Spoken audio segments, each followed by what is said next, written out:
So good evening, everyone, and welcome to the Book Club of California's online program titled The Gilded Age, Two Audacious Women and the Cyanide Love Triangle That Shook America.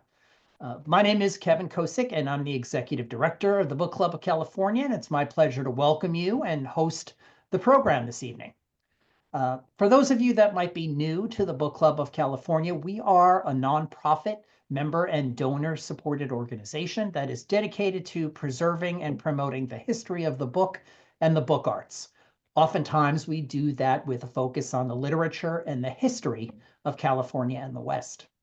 The book club publishes limited edition books, a scholarly journal and newsletter, and keepsakes for our members.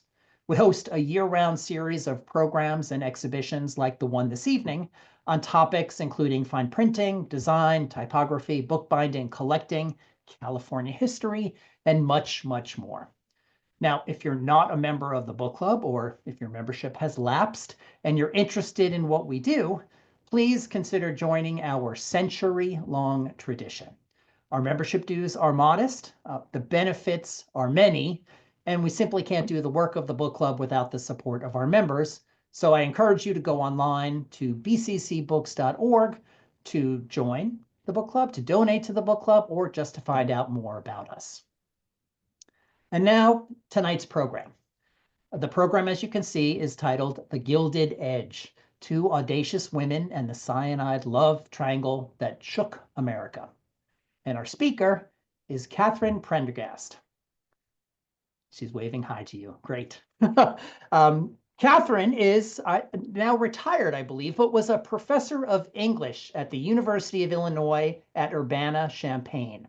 She was also a Guggenheim Fellow and a Fulbright Scholar. She has written on battles over school desegregation, about anxieties over the global spread of English, and on the recognition of disability rights. She is the author of the book, The Gilded Edge, and that is the subject of tonight's program. A little bit about the book itself, or the subject of the book. Nora May French and Carrie Sterling arrive at Carmel-by-the-Sea at the turn of the 20th century with dramatically different ambitions. Nora, a stunning, brilliant, impulsive writer in her early 20s, seeks artistic recognition and Bohemian refuge among the most celebrated counterculturalists of the era. Carrie, a long-suffering wife of real estate developer George Sterling, wants the opposite, a semblance of the stability she thought her advantageous marriage would offer, threatened now that her philandering husband has taken to writing poetry. The story that you're going to hear tonight is a bit unbelievable. It's out there. There's a lot going on. It includes abortion, an affair, a love triangle that ultimately ends with the deaths of Nora, Carrie, and George. But it is more than just a wild love story and a fascinating forgotten chapter. It depicts America at a turning point, as the Gilded Age groans in its death throes, and the young people, particularly women, look toward a brighter, more egalitarian future. Now, if you have questions for our speaker, please use the chat and the Q&A functions in Zoom. We will have time towards the end of the presentation for a discussion, and we'll curate the conversation using the chat and the Q&A function. And now, it's my great pleasure to introduce our speaker, Catherine Prendergast. Catherine, it's all yours. Thank you, Kevin. And thank you all for joining me. And I know Kevin said sit back and relax, but we are doing Bohemian Californian tonight. So whatever the extra relax means for you, I put on a scarf. Pour yourself a glass of muscatel, or the NA equivalent, of which there was none back then. We are really going to be going to the chill history of California, far before the 60s, 50s, and when people generally think of it happening. I'm so excited to be here with the Book Club of California because the Book Club of California published most of the books of the people I'm talking about. So without the Book Club of California, there would my book wouldn't exist. It just simply wouldn't. And the literary legends that I'm talking about wouldn't have had a venue that was promoting California arts. Um, okay, so I'm going to start locating you in Carmel, California. Obviously, this is Carmel today. And if you've been to Carmel, you've probably had a great time. It is a wealthy enclave on the Monterey Peninsula that people go to see the art galleries, eat fabulous food, take a swim in the beautiful beach, walk along the cypress drive that goes by the beach. All those cypresses, by the way, were planted by the person who bought the land. Those were not native. He wanted to make it look like the Mediterranean coast, and he really did a great job doing that. And then, people built and built and built. And to the point where, as you see from that trucks and buses sign, people go out of their way to go to Carmel today. And that really was the vision of the founders. But the legend of Carmel is that it was supposed to be this place for writers and artists. It was explicitly not about money or wealth. It was about ideas, creativity, and living life to the fullest. And when you read about Carmel in any book, you have probably seen this picture. This is 1905, and you've got on the far left there George Sterling, who is, as I'm going to talk about, one of the founders of Carmel. Mary Austin, who's one of the few women who were included in literary lights of California during that period, along with a few others that we'll talk about. But the main one, Jack London, the big kahuna, he by this time is like the LeBron James of literature because he published Call of the Wild, and it was a huge success. And this is Jimmy Hopper, who will also figure into our tale. He was a short story writer and one of the Carmel originators. So the legend is these people just stumbled upon some, almost barren landscape, saw how beautiful it was, and thought, here, only here can we write great art. The landscape is so inspiring, we must settle here. And then they hard scrabbled their way into making little tree houses and cottages, and voila, Carmel was born. The dark side of the Carmel legend is that the Bohemian writers who founded it had all perished, that they had a cyanide cult in which they all decided they would carry cyanide on their person, maybe in a little thing around their neck. And when the thrill of youth and life had vanished, they would take it and die. I mean, that sounds romantic. Actually, death by cyanide, as we're going to discuss later, is really, there's nothing romantic about it. But three people did, in fact, this is true, die of cyanide connected to Carmel. George Sterling, the founder, his wife, Carrie Sterling, and a young poet, Nora May, who died at the age of 26 in their house in Carmel-by-the-Sea when only Carrie Sterling was at home. Okay, let me locate you in Carmel of 1905. It does not look like Carmel today. It is just that 1 square mile, and there really wasn't much on it, like a dairy farm, not a whole lot else. Where all the action was in Monterey was up here. Here was the Hotel Del Monte, and that was a huge draw. Whoops, going back. They had a racetrack, they had a bathhouse, they had a pond. You could have little swan paddle boats. They had acres upon acres upon acres, 500 rooms at the Hotel Del Monte. And what people would do after it was built is they would take the Southern Pacific Railway that had a special line. You would get on it in San Francisco. You would get your seat in the club car with lovely plush chairs to sit in, and a waiter would bring you your whiskey sour or whatever you wanted to drink on the way. And you would have a wonderful time going down the coast. It would stop either at the bathhouse or at the hotel. And if you were rich and wanted to do that, you would have a wonderful weekend in San Francisco and miss no time because you could just take it right back up. So the rest of this was not very developed. The Pacific Improvement Company owned a lot of this. They were the ones who were the development arm of the Southern Pacific Railroad. So you could see how it's all wrapped up. They're like one-stop shopping. They'll take you there, they'll put you up, they'll bring you back.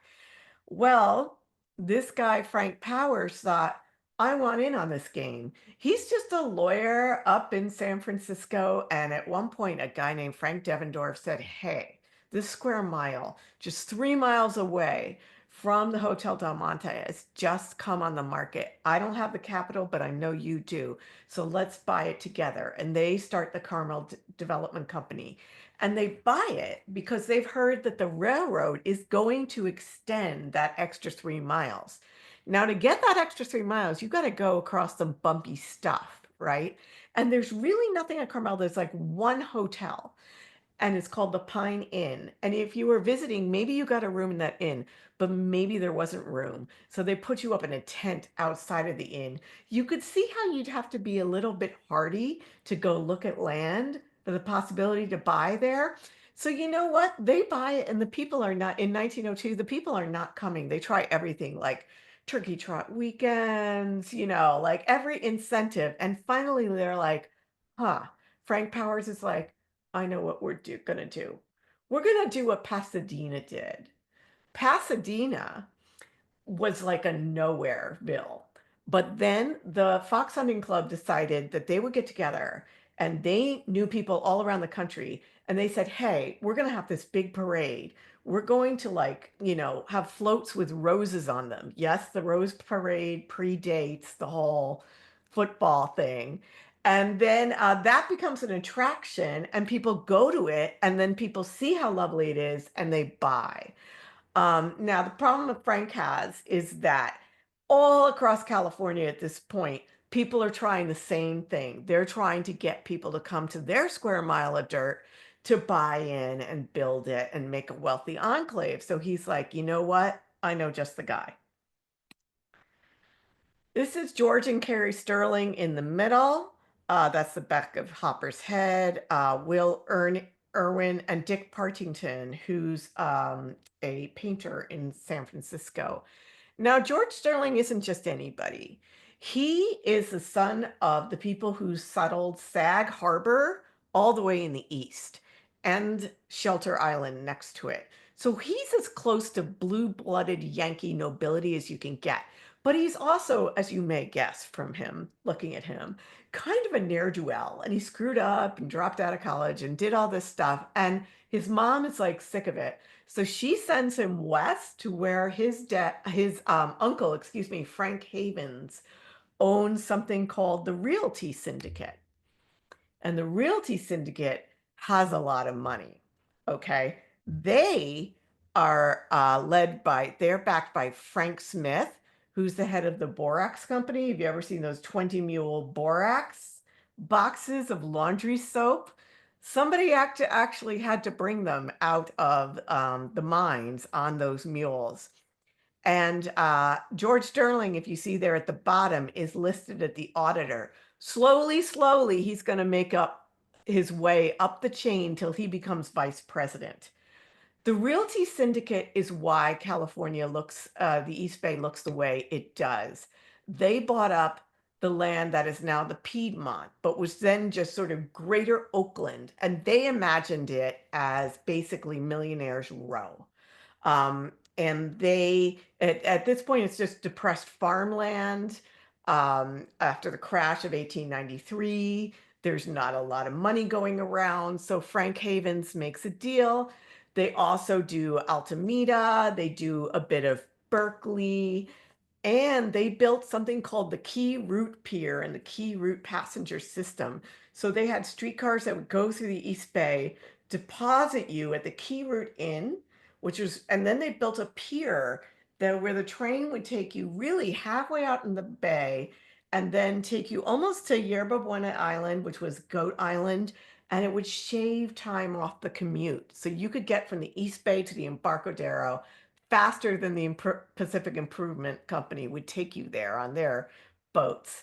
And so that actually, the route they made becomes the route they basically follow with the BART system later. So here is the people who really imagine the landscape as you see it today.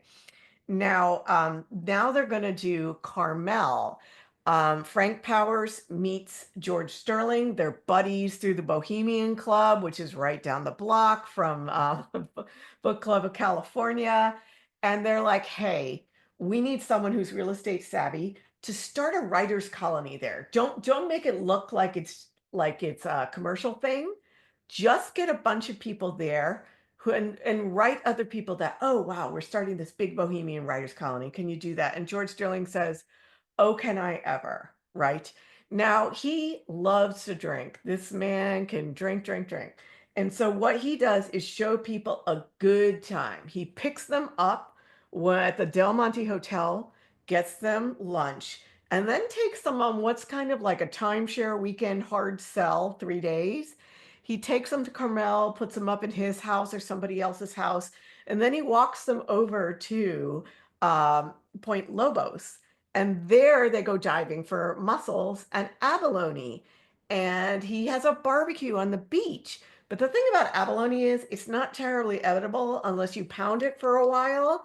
So to get people pounding and to think of themselves as partaking in this whole writer's bohemian thing, he says everybody has to make up a new verse of the abalone song. So one might be, "Some folks boast of quail on toast because they think it's Tony, but I'm content to owe my rent and live on abalone." So that's the for an hour, and there they go.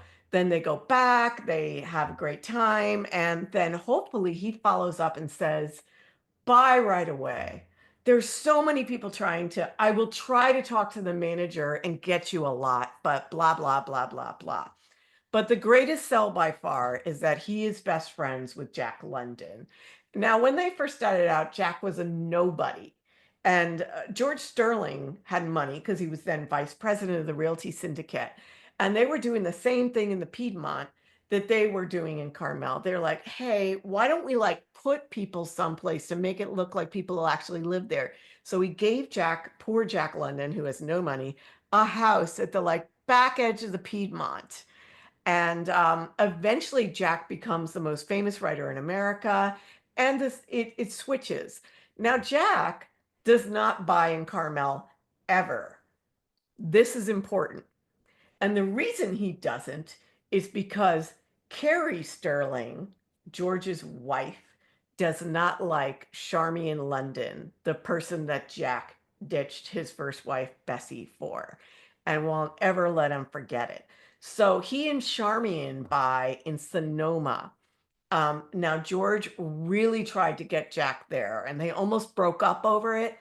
But here's the next best thing. They can have Jack visit for a while and then make it look like he lives there. How they do that is, you remember that first picture? That is a cutaway and it makes it look like nobody's there. In fact, there's all these people over here. That's Charmian, right there. And this is Mrs. Hopper over here. Here's actually a writer, but they're not including her. And who's here taking the picture but Arnold Genta, who you may remember is the guy who memorializes Chinatown and has done most of those photos you've seen of the 1906 earthquake, because his camera got destroyed, but he ran to a store, he got whatever camera he could, and he ran around taking pictures. Now, what I find so interesting in this is the wives, basically, are cordoned off over here. They're not part of this scene. It's just these, authors having an intellectual chat that we're interested in. But in fact, they're doing a lot of work to get Carmel up and going. And a shot that you rarely see about this same day features Carrie Sterling sitting next to Charmian. And Carrie is not happy right now because George had promised her that Charmian would never stay over in Carmel. And not only did she stay over in Carmel, but she heard through the door Charmian and Jack having sex in the guest bedroom. And guess who has to change those sheets? So she's not happy. She has to put together the whole picnic lunch and make sure everything unfolds. Now, this is not very fun for Carrie. Carrie grew up on the wrong side of the docks in Oakland. She was the daughter of a policeman.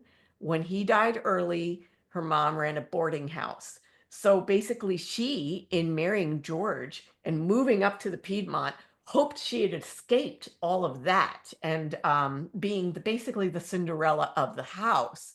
And instead, she winds up pretty much doing the same, running a boarding shop, except for the people that George is trying to attract in Carmel. She had started out as his secretary in the realty syndicate. She is one of the first office workers of white collar sort of female office workers in the East Bay.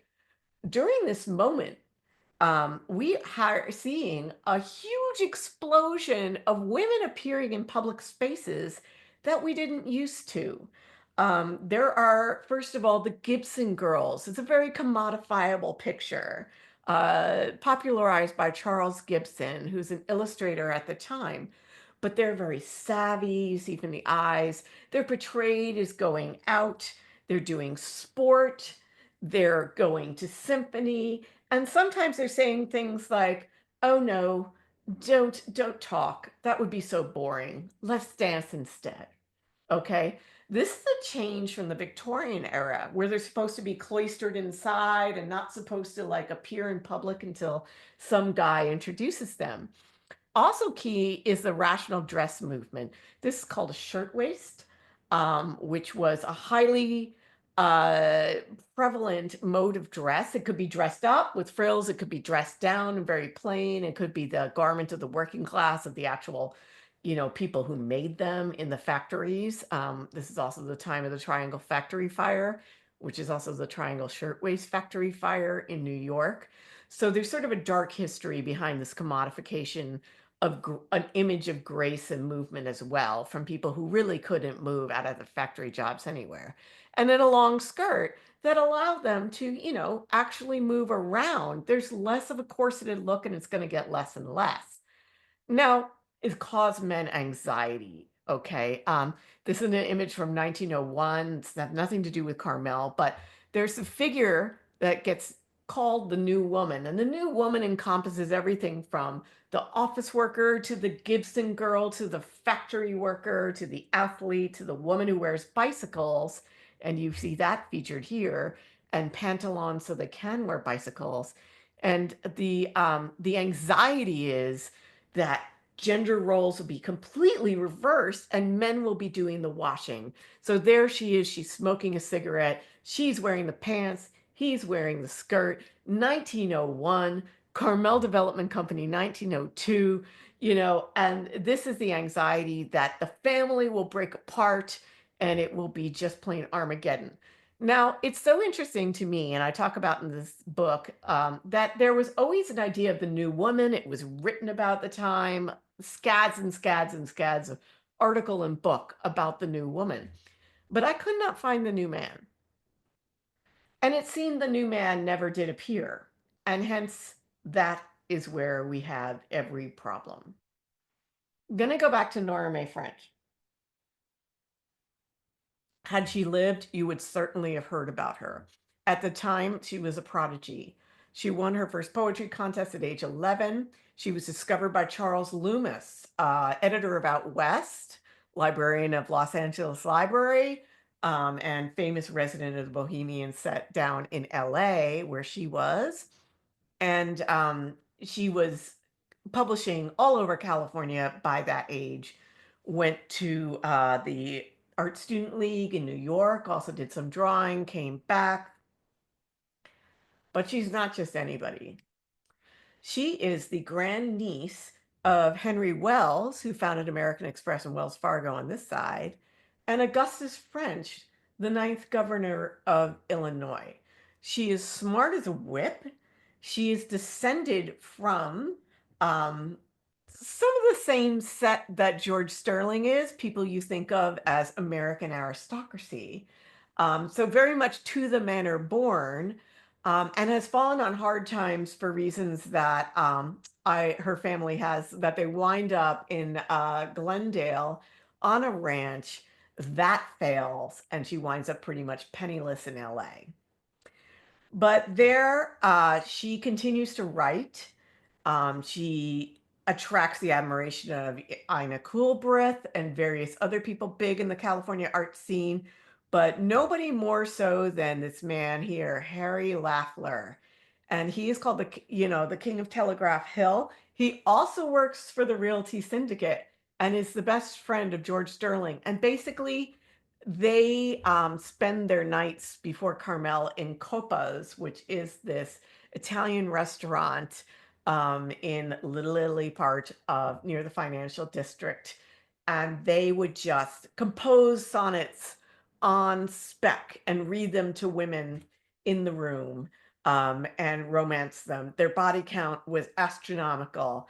And he is married at the time he gets a poem from Nora May French, but he falls in love with her voice, as I did. Honestly, it's hard not to. They fall in love through the mail and eventually consummate the relationship. And he becomes one of those people in the Carmel ambit. He's also a member of the Bohemian Club. And here they are in Bohemian Grove. This is 1907. George Sterling, Harry Lafler, Hermann Schaffauer, who's a German American writer, and then Jimmy Hopper. And at this time this picture is taken, they are, in fact, all three of them in love with Nora May French. Gonna go back a minute though. Harry Lafler is this man at the typewriter. He is writing, this is 2 days after the San Francisco earthquake. He was there when it happened. He wrote a 3-page write-up of his, 48 hours awake after it happened. He was trying to rescue the pictures of his friend and the books, and he just stayed up at a typewriter. And I want you to think about the kind of man this is. He's so industrious, but he's also writing next to the graves of people who died in the earthquake. And there's a shovel right there. That's how, and this is the Palace of Justice, that's how recently these people have died. And he's just typing. When he and Nora May French meet, this is a letter that I found in the Berkeley Library where a lot of the letters are. Uh, she gets pregnant. Now, this is the second time she's been pregnant. She got pregnant before. And because her boyfriend at that time was rich, she was able to afford a surgical abortion. But at the time she gets pregnant from Harry Lafler, she can't. So she has to do what women did at the time, which was a lot easier to get an abortion then than it actually is in some states now. You would walk down to your local druggist and you would buy these pills. They would be cannily advertised as, bringing on menstruation or relieving women's cramps, but everybody knew what they were. They weren't very safe. They were often cut with turpentine and things that would kill you, but she's desperate. And she's writing this letter and says, very dear, I have been through some deep waters and have found myself cowardly.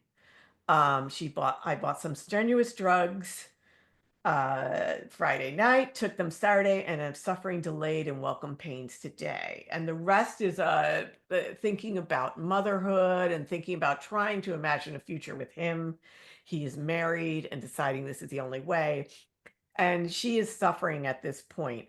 Now, I didn't find the letter he wrote back, but Lafler's family have just released, it's unfortunately, it's not in circulation, but I think the book club should get it. It's called The King of Telegraph Hill, and it's independently published volume about Harry Lafler, in which he responds and basically says, oh my God, we were like leopards, mating the first time. And of course we were fertile, and of course it's awful, but we are both sane, and da da da. Doesn't really match the moment, but there you go. she then goes to Carmel, hangs out for a while, and in November 15th, she's living in a few months, and they build her an out kitchen outside of George and Carrie's uh, cottage. That's not unusual. A lot of people have stayed there. But on the night in question, November 13th, um, she and Carrie are the only ones home. And Carrie's story is included in the press. Midnight lure of death leads poetess to grave. And you can see there's a big picture there. Arnold Genta actually took this one. There's a story about how Carrie said she actually tried to kill herself earlier, but she kind of aimed and missed. I couldn't find any corroboration of that, and it's the physics of it kind of mystify me. How she, anyway, whatever. But the story is at the stroke of 12. Carrie heard choking, ran down to the hall to another bedroom, saw froth coming from the mouth of Nora May French in a glass with powder in it. It was a powder solution that, the pharmacist said she had bought earlier from the Carmel druggist. You could get cyanide just because you wanted to kill a cat or publish silverware, like abortion pills and opium. You could just buy these things. And she then tries to wake Carrie tries to wake Nora May French, puts a towel around her, and then tries to keep her warm for an hour before she realizes she was dead. She was dead in 3 minutes, but it's that's her story. What I find fascinating about it, and the whole way that this portrayed in the paper, is Nora May French has no name in it. Her entire lineage as the grandniece of Henry Wells, as the granddaughter of the ninth governor of Illinois, is never mentioned. What is mentioned is all the books that all her friends are working on at the time. Like, her death becomes one more way to market this real estate. And why not? Because just like shortly before, there was the entirely captivating murder of Stanford White on top of Madison Square Garden by Henry Thaw over Evelyn Nesbit, who was the original Gibson girl and dancer at the Floridora Club. And so that had captivated the news, and the news is looking for its next girl to die for. Like, who is the femme fatale that will both sell papers but also real estate? Okay. And people always ask me this question. They say after reading the book, well, what do you think happened that night? Because I try to take people through the available scenarios as we see them, because there are various accounts. And Nora May goes on to haunt people. So it's sort of questionable if her death by cyanide inspired the others. But one thing I will say is, it really doesn't matter what happened that night. And I want to just say off the bat that the two people closest to the book, my literary agent and the editor, had two entirely different reads on it. They're like, oh, for sure, Nora May killed herself. And the other one was, oh, for sure, Carrie offed her. And you'll see why you might think that as you read the book. But to me, it doesn't matter. You can't really know a lot of these things. And in the book, I talk about imagination taking over where history falls short, and you don't really have all the details. And someone like Nora May French is spoken about far more than she gets to speak for herself in this book. And in fact, she doesn't really have an archive to her name. I found her letters in the archives of Harry Lafleur or George Sterling or her grandfather, the governor of Illinois. But she sort of vanishes in history. And then people just use her alive in the same way that they used her dead. And to me, that's the more interesting um, issue, that having gotten pregnant twice, having become a single person, multiple boyfriends, seen as just basically a fallen woman by the society at the time, she doesn't really have anywhere to go after that. And Carrie Sterling eventually leaves George and she becomes divorced. And once she does that, she's in the same situation. So, what I would say overall, 2 points out of the book I want you to remember. You cannot distinguish the lore of California from the landscape because one was made to create the other, and vice versa, very actively during this time.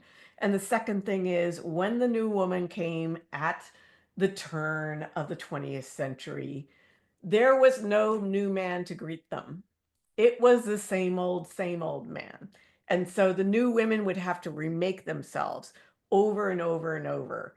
But they never really got the kind of partner to embrace their new freedoms. And that's what I've got. I welcome your questions. Thank you so much. I have a website. You're welcome to give me feedback. There's a contact form there.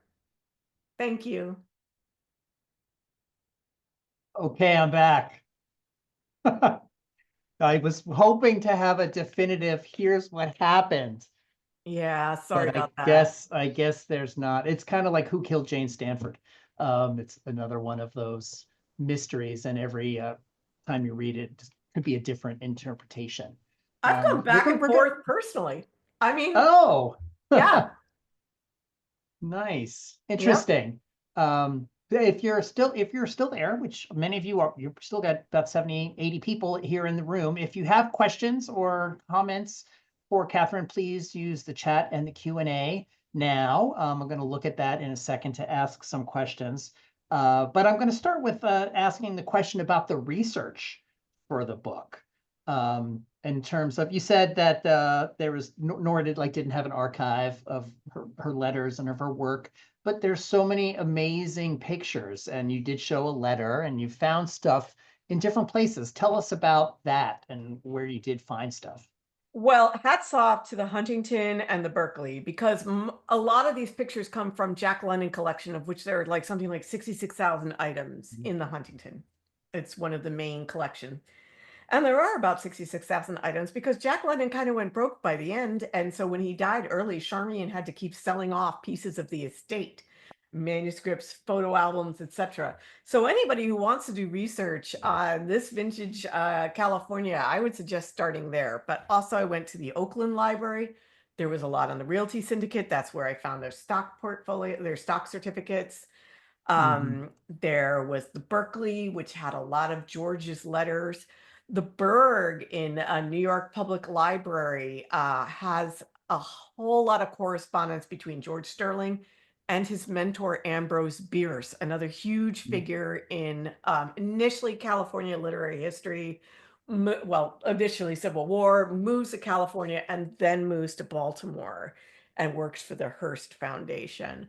And then the Berkeley, the Huntington, the NYPL. I went to the Wells Library, Wells College, which Henry Wells did. And then, it's so funny because I was at University of Illinois, but one of the last places I looked was like, wait a minute, any governor of Illinois probably has an archive in the Abraham Lincoln, library down there. So went Mhm. down there. But you know what? People, they never find everything. And I didn't find Lafleur's response. And it really mattered. And I'm going to do something people rarely do, but I'm going to tell you I made a mistake. I certainly haven't had to say this in 30 years, but I thought her abortion happened in the letter she was writing happened in San Francisco, but the date of Lafleur's response shows it had to have happened in LA. So, oh my God. Yeah. So the Mhm. family found that one.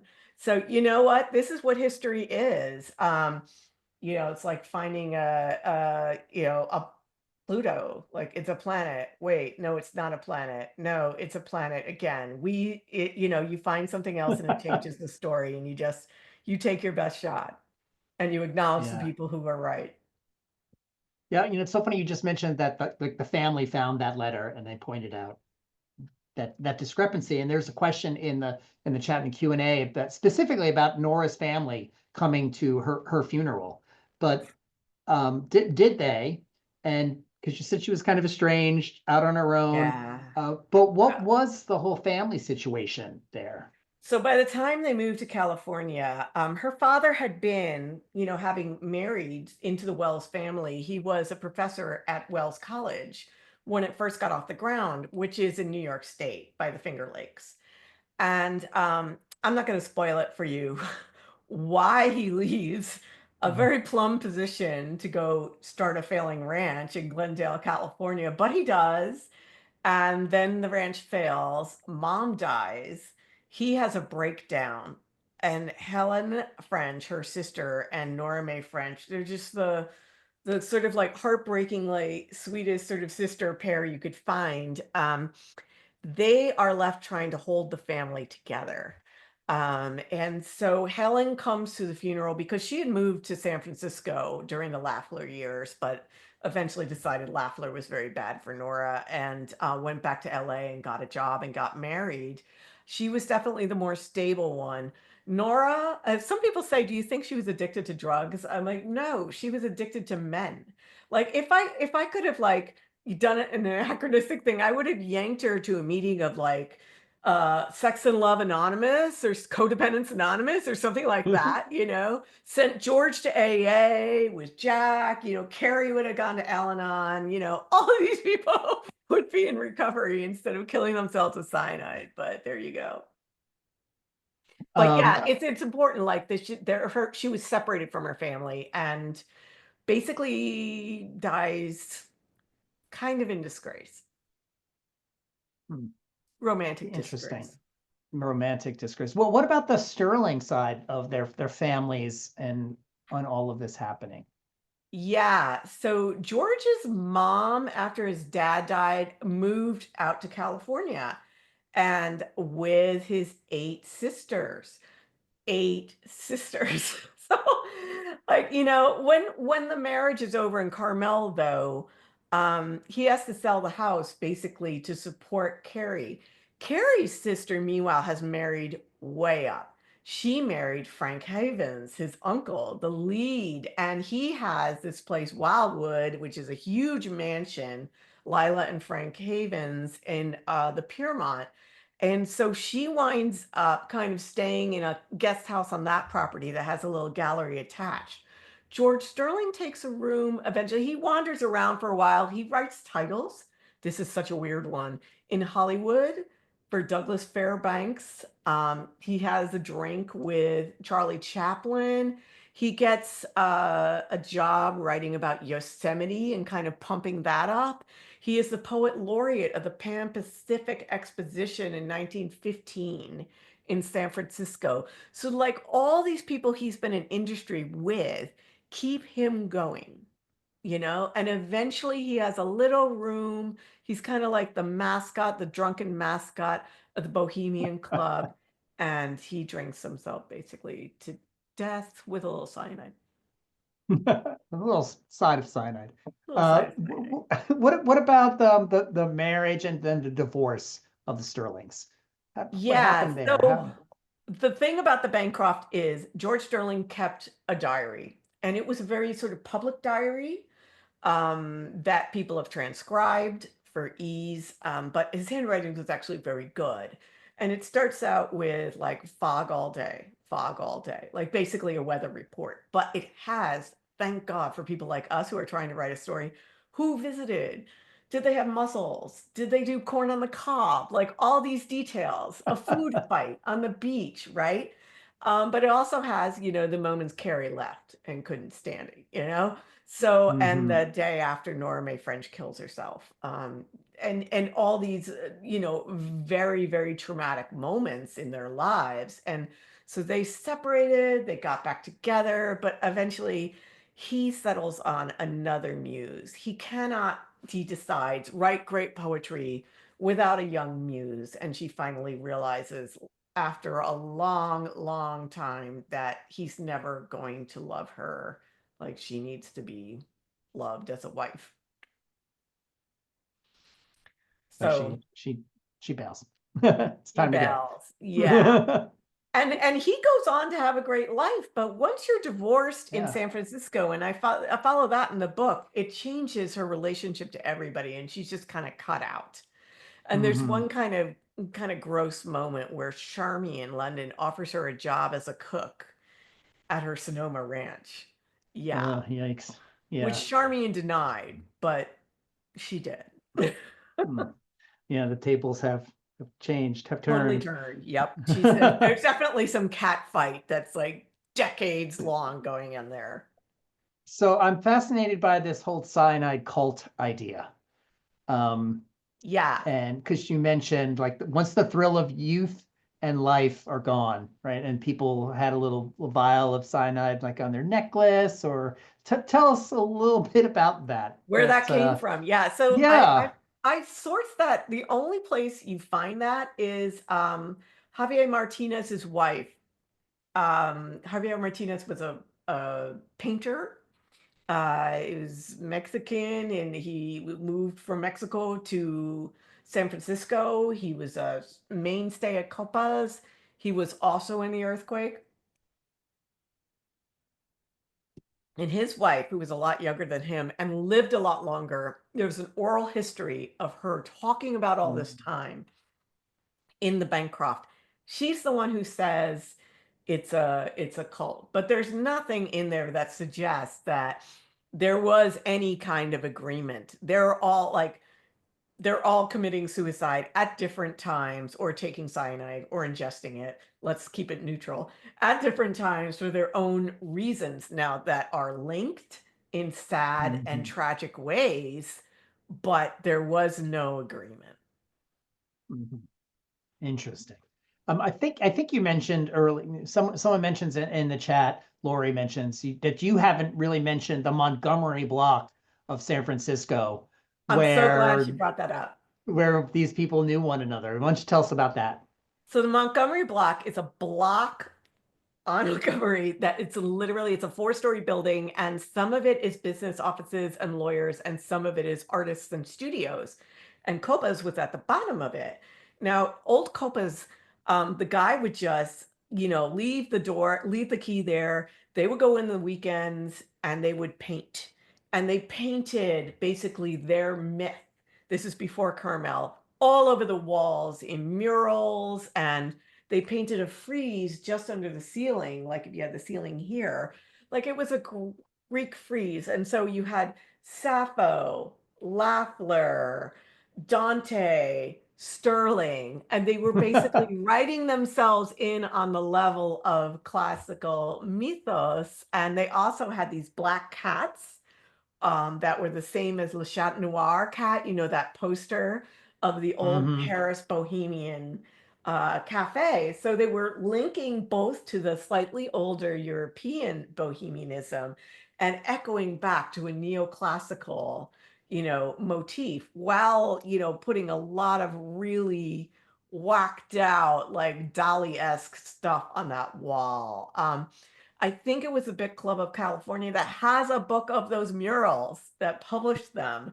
And they have over the bar a picture of all of them and as a group as they're meeting, and Lafleur's raising a glass on one side and Martinez Oh, is wow. raising a glass on the other, and Sterling is like got a muse coming out of his head. And so they're really building their legend there.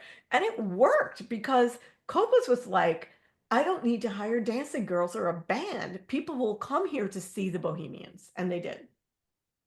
So So, our librarian just chimed in on the chat saying, "That's right, we did yes, publish the murals book." So good job there, it's Catherine. You knew excellent. it. And so this is and you got to be careful because Copus burns down mostly. The Montgomery block gets, most of it is standing, but and then it moves and they do murals there, but it's like a different group and different murals. But you guys have the original ones from the original Copas. Um, there is a question that's kind of an offshoot of what I was going to ask about in your research, did you get to go to any of these places, all the places that you talk about? All of them. Yeah. And yeah, and are these sites like still available for people to go visit, or have they completely changed? Are they? Sadly, Carmel has completely changed. And I do talk about that in the book. How weird is it even to try to find history in Carmel when it is so very changed? And Yeah. I met the librarian there, and she's also was in the city council, and she's like, everybody brings up this myth.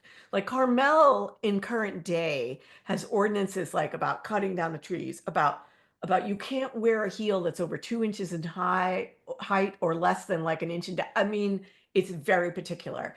And when something is discussed, the citizens of Carmel raise the founders and say, what would they want? And when they do that, they're always thinking like, what would they want in terms of keeping the Bohemian aesthetic? Yeah. And I Yeah. gave a talk there after the book was like, and I said, what they wanted actually is what you have.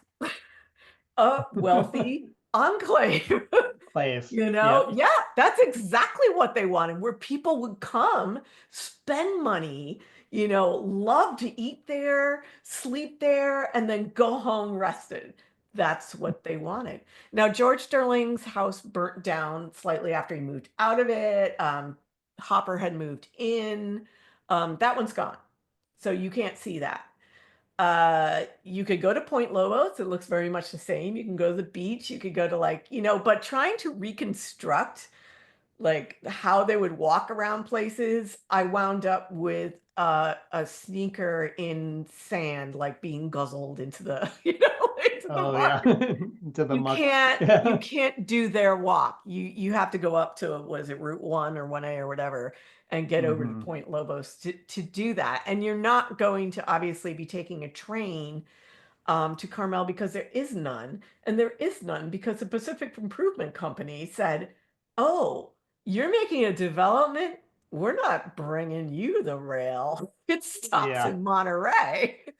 So they built a highway later, but by that time, yeah, Carmel had gone through several booms and busts on the way to its current form till the car came around. We're gonna wrap up. We're just a couple minutes before the top of the hour, so I'm gonna see if you have any kind of closing thoughts or anything you want to share before I wrap up. I did want to mention I couldn't get in the Bohemian Club because I'm a woman. Um, I wouldn't be able to go to Bohemian Grove. So many of these places are so exclusive. And the idea for this project came out of a larger one to see how we're sort of second tier robber barons reimagining America at a time where they thought immigrants were taking over. And so this is part of it. So I'm just curious to find out what people think about this time in Carmel and the mythos of California and where they notice it peeking through. There are some great comments in the chat in the Q&A, which I will send to you. People's recollections of the story and their connections to to Carmel and to this That'd be great. I love it. the Bohemian culture in general. So I will definitely share that with you. I do want to ask what's next for you? What's your next book So project or my next, project? yeah, it is coming out in 2026 with a Simon and Schuster imprint called 37 Inc. It seems like it's a little different, but it started in the same time. We're moving east instead, and we're Mm. moving into the factory side. And it's around the this woman who was born in Nebraska, went to Barnard, became a big communist in New York, went on to spy for Stalin, one Oh, of his top spies, and in 1937 got the distinction of being the only American that the Soviets offed on American soil. wow. Confirmed kill. That's big. Semi-confirmed. So it's that story. It's a weird time to be writing about Stalin, a little depressing, a little too many contemporary resonances, but yeah, that's what I'm writing about. Yeah. Oh, so interesting though. Well, you have to keep me updated on what's happening there when that Will comes out. do. And I guess people can follow you by going to your website, which is still on your screen. It's there at the bottom. It's very long, but you can CatherinePrendergast.com. CatherinePrendergast.com. But you can jot that down. We'll also send that out in the email we send to wrap everything up. I know someone asked about seeing the recording of this presentation. That's going to be up on our YouTube channel, probably in a day or two. And once we process the recording, we'll get it up on the YouTube channel. So just go look for the Book Club of California on YouTube, or you can email me. I'm Kevin@bccbooks.org and say, hey, can you send me the link to the recording? And I'll send you the link to the recording, and that way you can watch it. But at this point, we are now at the top of the hour. So I'm gonna ask you all to join me silently in thanking our speaker, Catherine Prendergast, for coming to us this evening. This was definitely a chill history of California. As you started out at the beginning, you didn't tell me about bringing my own glass of muscatel. Oh, You should have briefed me on that. I would have partaken. But thanks for being with us. Thanks everyone out there for attending this Book Club of California program. You can register for any book club event at bccbooks.org/programs, or using the link in the weekly program emails that you're probably already getting from the book club. Or again, you can email me. I'm Kevin@bccbooks.org, and happy to sign you up for any program that we have. Thanks again, everyone, for joining us. Thank you, Catherine. This was great.